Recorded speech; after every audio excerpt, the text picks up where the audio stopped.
కాంగ్రెస్ ప్రభుత్వం కొలువుదీరి 45 రోజులు దాటుతున్న సీఎంఆర్ఎఫ్ చెక్కుల జారీకి అతిగతి లేకుండా పోయింది. కొత్త ప్రభుత్వం విధానపరమైన నిర్ణయం తీసుకోకుండా తాత్సారం చేస్తుండటంతో సామాన్యులు తీవ్ర ఇబ్బందులు పడుతున్నారు.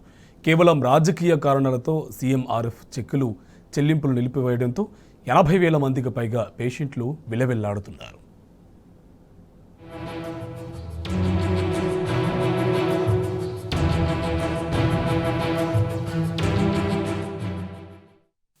సీఎంఆర్ఎఫ్ పథకం ద్వారా రోగులకు అందించాల్సిన ఆర్థిక సాయంపై కాంగ్రెస్ ప్రభుత్వం ఇంకా ఒక విధానపర నిర్ణయం తీసుకోలేదు. దీంతో రాష్ట్ర వ్యాప్తంగా 80,000 మందికి ఆర్థిక సాయం నిలిచిపోయింది. ఈ మొత్తం దాదాపు 350 కోట్లు ఉంటుందని అంచనా. ఎన్నికల కోడ్ అమల్లోకి రావడంతో గత ప్రభుత్వం సిద్ధంగా ఉంచిన 35,000 అంటే సుమారు 150 కోట్ల విలువైన చెక్కులు డిస్పాచ్ కు నోచుకోకుండా పోయాయి. డిసెంబర్ 5వ తేదీతో ఎన్నికల నియమావళికి తెరపడింది. కాంగ్రెస్ నేతృత్వంలో ప్రభుత్వ ఏర్పాటు, మంత్రివర్గం కొలువుదీరడం లాంటి పరిణామాలు జరిగిన తర్వాత కూడా పెండింగ్ లో ఉన్న చెక్కుల పంపిణీ ప్రక్రియ మాత్రం మొదలు కాలేదు. చెక్కులు సిద్ధంగా ఉన్న 35,000కు తోడు మరో 45,000 దరఖాస్తులు సెక్షన్లో పెండింగ్ లో ఉన్నాయి. వీటికి సంబంధించిన వెరిఫికేషన్ ప్రక్రియ కూడా పూర్తయింది. కానీ కొత్త ప్రభుత్వం మాత్రం సీఎంఆర్ఎఫ్ పథకంపై ఇంకా దృష్టి సారించలేదు. ఈ అంశంపై ప్రభుత్వం ఒక విధానపర నిర్ణయం తీసుకోకపోవడమే పెండింగ్ ప్రధాన కారణమని అధికారిక వర్గాలు చెబుతున్నాయి.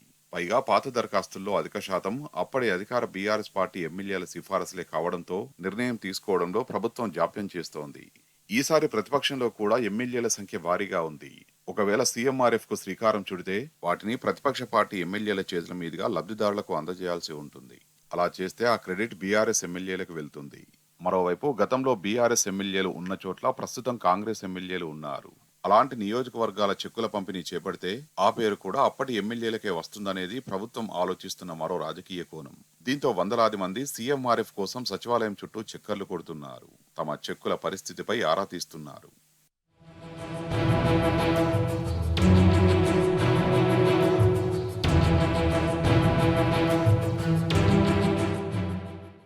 గత ప్రభుత్వంలో పరిస్థితి ఇందుకు పూర్తి భిన్నంగా ఉండేది. ఆర్థిక స్తోమత అంతగా లేని రోగులు తమ స్థానిక ఎమ్మెల్యేలు, ప్రజాప్రతినిధుల్ని ఆశ్రయించి సీఎంఆర్ఎఫ్ కోసం ఆర్జీలు పెట్టుకునేవాళ్లు. దరఖాస్తుల స్క్రూటినీ, డాక్టర్ల కమిటీ పరిశీలన తర్వాత సంబంధిత విభాగం ద్వారా ప్రాసెస్ స్టార్ట్ అయ్యేది. అప్లికేషన్ అందిన 2 నెలల్లో చెక్కుల పంపిణీ అయ్యేలా చర్యలు తీసుకునేవాళ్లు. సీఎంఆర్ఎఫ్ విషయంలో అప్పటి ముఖ్యమంత్రిగా కేసీఆర్ ప్రత్యేక ముద్ర వేశారు. ప్రత్యేక రాష్ట్రం ఏర్పడ్డ తర్వాత సీఎంఆర్ఎఫ్ ద్వారా లబ్ధి పొందని కుటుంబం తెలంగాణలో దాదాపు లేదనే చెప్పాలి. ఇక ఎమ్మెల్యేలు కూడా సీఎంఆర్ఎఫ్ కోసం ప్రత్యేకంగా ఒక వ్యక్తిని నియమించి వాటిని ఫాలో చేసేవాళ్లు. ఫైళ్లు నేరుగా ముఖ్యమంత్రి కార్యాలయంలోనే అప్పజెప్పి నిధులు మంజూరు చేయించుకునేవాళ్లు. అటు సెక్రటేరియట్ లో సైతం సీఎంఆర్ఎఫ్ కోసం ప్రత్యేకంగా ఒక సెలవు ఉండేది. దరఖాస్తుల భద్రత, బిల్లుల తనిఖీ, చెక్కుల జారీ కోసం ఒక పకడ్బందీ యంత్రాంగమే పనిచేసేది. ఒకవేళ ఆరోగ్యశ్రీ చికిత్స తీసుకున్నప్పటికీ ఆ ఖర్చు పరిమితి దాటితే ముఖ్యమంత్రి సహాయ నిధి ద్వారా సాయం అందేలా ఆనాటి కేసీఆర్ ప్రభుత్వం ఏర్పాట్లు చేసింది. అలా అనారోగ్యంతో ఆసుపత్రి పాలైన అనేక మంది పేదలు అప్పుల బారిన పడకుండా సమయానికి ఆర్థిక సాయం అందేది. పెండింగ్ లో ఉన్న చెక్కులు విడుదల అయితేనే చికిత్స కోసం చేసిన అప్పుల ఊబిలోంచి నిరుపేదలు బయటపడతారు. ముఖ్యమంత్రి రేవంత్ రెడ్డి ప్రస్తుతం విదేశీ పర్యటనలో ఉన్నారు. ఆయన రాష్ట్రానికి చేరగానే బడ్జెట్ సమావేశాల బిజీ మొదలవుతుంది. ఇప్పటికే జనవరి నెల కూడా సగం గడిచిపోయింది.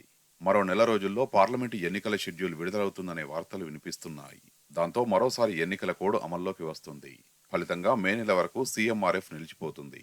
ఈ పరిస్థితిని అధిగమించి 80,000 మంది నిరుపేదలకు ఆపన్న హస్తం అందాలంటే గతేడాది నవంబర్ నెల నుంచి ప్రభుత్వం దగ్గర మూల్గుతున్న రియంబర్స్మెంట్ అప్లికేషన్లపై ఒక స్పష్టమైన నిర్ణయం జరగాలి.